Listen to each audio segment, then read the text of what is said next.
Biden wants to ban assault weapons. But what exactly are they? And is banning them the solution to gun violence?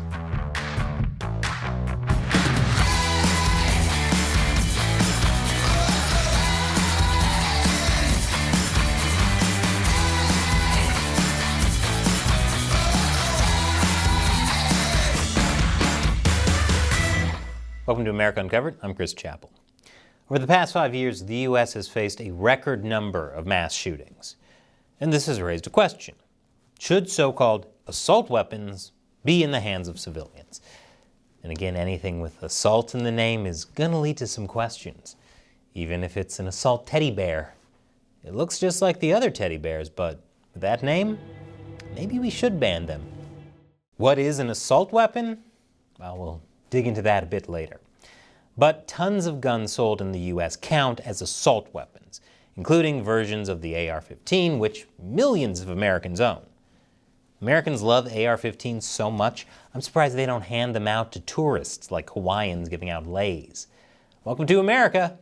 Good luck. Anyway, gun control advocates want to prevent assault weapons from getting into the hands of mass shooters, even if that means keeping them out of the hands of law-abiding citizens. The Brady Center to Prevent Gun Violence, for example, says they're uniquely lethal, designed to kill as many people as possible, as quickly as possible, and that they are weapons of war that have no place in civilian hands.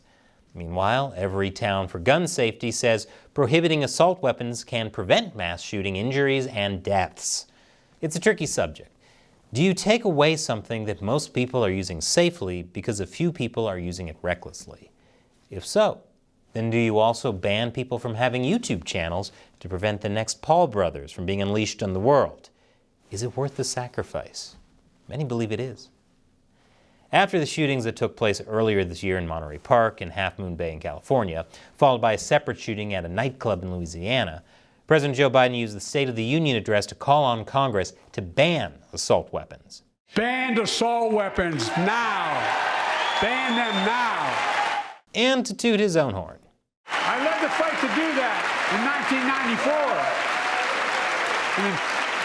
1994. In 10 years, that ban was law, mass shootings went down. After we let it expire in the Republican administration, mass shootings tripled. Let's finish the job and ban these assault weapons.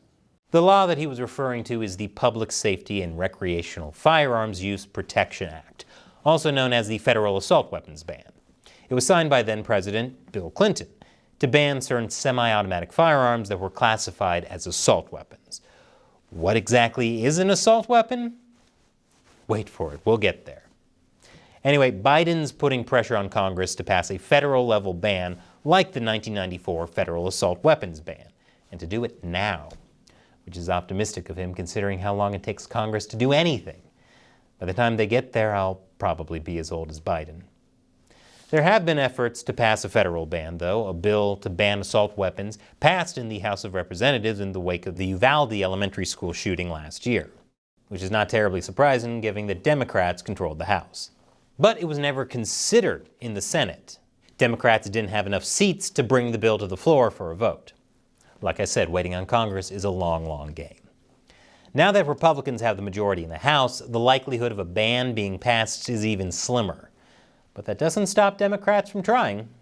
Senator Dianne Feinstein, the oldest senator currently holding office, is leading the charge to once again ban assault weapons at the federal level. Together with Senators Richard Blumenthal and Chris Murphy, Feinstein introduced a new pair of gun control bills called the Assault Weapons Ban and the Age 21 Act. The Age 21 Act raises the minimum age to purchase assault weapons from 18 to 21. And the assault weapons ban would ban the sale, transfer, manufacture, and importation of military-style assault weapons and high-capacity magazines and other high-capacity ammunition feeding devices. This includes 205 assault rifles, pistols, and shotguns by name, including the AR-15. There's also been a wave of proposals to ban assault weapons at the state level, with Illinois becoming the 9th state, along with Washington, D.C., to ban the sale or possession of assault weapons, though that has now been rejected by the state court. The push to prohibit assault weapons after the 1994 ban expired isn't new. It was actually the first thing I ever covered on this channel. back before I had a beard. I know, I also think it's a cursed image. As vice president, Biden spearheaded a set of gun control proposals for Barack Obama after Sandy Hook that included a recommendation for a new assault weapons ban. But none of them passed in Congress. There are a lot of reasons for that, but one is that no one agrees on what an assault weapon is. I'll explain after the break. Welcome back. Democrats want to ban assault weapons to prevent more gun-related violence, especially from mass shootings. But no one seems to be able to agree on what a mass shooting even is. Likewise, just defining what's actually an assault weapon is a highly contentious issue. See, I told you we'd get there. There is no uniform legal definition for assault weapon. After all, wouldn't any weapon used to hurt people be an assault weapon? Even a teddy bear could become an assault teddy bear, depending on how hard you throw it. So that's how it got its name. For example, the 1994 ban on assault weapons defined any semi-automatic rifle that has a detachable magazine as an assault weapon if it had two or more of these features: a folding or telescoping stock, a pistol grip, a bayonet mount, a grenade launcher, or a flash suppressor or threaded barrel. Senator Feinstein's latest automatic weapons ban has a similar but stricter definition, saying that any semi-automatic rifle would be considered an assault weapon if it had any one of the features listed. Oh man, so you're telling me I can't have a bayonet-mounted grenade launcher anymore? Way to ruin rabbit hunting season for me, Feinstein. Other bills written over the years have slightly different criteria for what constitutes an assault weapon, with some being more strict than others.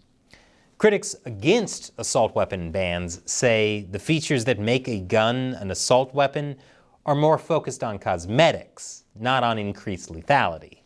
As Reason put it, with or without a pistol grip, protruding grip, folding or adjustable stock, flash suppressor, or barrel shroud, a rifle fires the same ammunition at the same rate with the same muzzle velocity. So they're saying it doesn't matter what the gun looks like, it's what's on the inside that counts. That's a surprisingly wholesome message I wasn't expecting to come out of this story. Critics also see assault weapon as a misleading, politicized term used by gun control advocates. They say it's to scare people into restricting more guns just because they look similar to machine guns. That's even though automatic rifles are already heavily restricted from civilian use. Gun control advocates, on the other hand, argue that these additions do make guns more lethal by making them easier to aim, conceal, and silence. They say that adding more restrictions would decrease gun-related deaths, especially if there's a limit on the amount of ammunition allowed per magazine. So they're saying that guns should be loud, hard to aim, and impossible to hide. Essentially, they want tuba guns. And here I thought this instrument couldn't get any worse. But the definition of assault weapon isn't the only problem gun control advocates face. The thing is, there isn't any conclusive evidence to prove bans on assault weapons in high-capacity magazines work. Multiple studies don't see clear evidence that assault weapon bans reduce mass shooting deaths. And the U.S. Department of Justice recognizes that the decline in assault weapon use was offset with other guns. Like I said, America loves its guns, about as much as it loves hamburgers. If there was a ban on half-pound patties, Americans would just start eating more sliders. That's not to say there isn't a correlation between national gun bans and mass shooting deaths. Like I said, the evidence just isn't clear. There are studies that argue that there is clear proof the ban worked. Many of them have flaws. For example, a study conducted by University of Massachusetts researcher Louis Clarivas had very few actual assault weapons of any type in the dataset. Clarivas took the drop in fatalities mostly from handgun shootings, which were mostly unaffected by the ban. He also only classified mass shootings as those involving 6 or more deaths, rather than the most widely accepted definition of 4 or more deaths. In other words, the drop was only apparent if you ignore smaller mass shootings. To be fair, it's kind of hard not to do that these days. Americans have gotten so desensitized to mass shootings, we hear about one and think, only 4 deaths? I've seen more people killed on Black Friday at Walmart. Wake me up when it's a real tragedy. Another study cited by many gun control advocates has similar holes. It claimed that the risk of dying in a mass shooting was 70% lower during the 1994 ban. But this was based on open-source database searches for AK, AR, MCX, assault, and semi-automatic. But not all semi-automatic weapons counted as assault weapons. Many of the semi-automatic weapons in the dataset were handguns that weren't banned. I can't tell if it's ironic or appropriate that studies on guns are getting holes shot through them. Only in America. These flaws draw attention to another problem with the assault weapons ban. There are too many loopholes. Feinstein's latest ban proposal tries to close the loopholes with a broader definition of assault weapon for rifles, handguns, and shotguns. But it says owners may keep existing weapons in magazines that hold 10 or more rounds. Owners can keep existing weapons. Looks like bayonet-mounted grenade launcher is back on the menu for rabbit hunting season, gang. It also exempts by name more than 2,200 guns for hunting, household defense, or recreational purposes. Similar legislation, including the 1994 ban, also made exemptions. And that's not all. Exemptions aside, it's not that hard for manufacturers to get around bans by making a few tweaks to make guns that would be banned legal. That's right, they're making loopholes for the loopholes. If gun laws were rope, they'd be more tangled than last year's Christmas lights. Further, the guns used in the recent California mass shootings show that any gun can do a lot of damage. Banning assault weapons sounds good, but is it really doing anything when it comes right down to it? So essentially, the new ban wouldn't make anyone happy. Gun owners would see it as government overreach and an assault on their freedom, and gun control advocates wouldn't be happy that the ban doesn't go far enough. Even if the Biden administration somehow got enough congressional support for a national assault weapons ban, such a move is on shaky constitutional grounds. In the 2008 case, District of Columbia versus Heller, the Supreme Court said the Second Amendment right to bear arms covers arms in common use at the time. And in last year's case, New York State Rifle and Pistol Association v. Bruin, the Supreme Court said gun control laws must be consistent with this nation's historical tradition of firearm regulation. Since then, the Supreme Court has vacated 4 appeals court decisions upholding state bans on assault weapons and large-capacity magazines in light of Bruin. Federal and state judges, even one appointed by Biden, have also blocked assault weapon bans in Colorado and Illinois. Which is wild. That'd be like finding out a Trump-appointed judge blocked building a border wall, or an Obama-appointed judge blocked drone strikes. Hope you spent your Valentine's Day with someone who loves you as much as Obama loved drone strikes. On top of the legal hurdles, Biden and other gun control advocates would have to also contend with the polls. There's plummeting support for a national assault weapon ban, even after the recent mass shootings. According to a recent poll, while Biden is calling on Congress to renew the long-expired ban on assault weapons, the public now is divided on the question.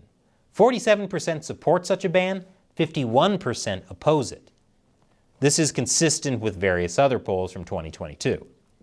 So while a national assault weapons ban may have been popular in the 1990s, the political climate after the 1994 ban was lifted isn't too friendly for another.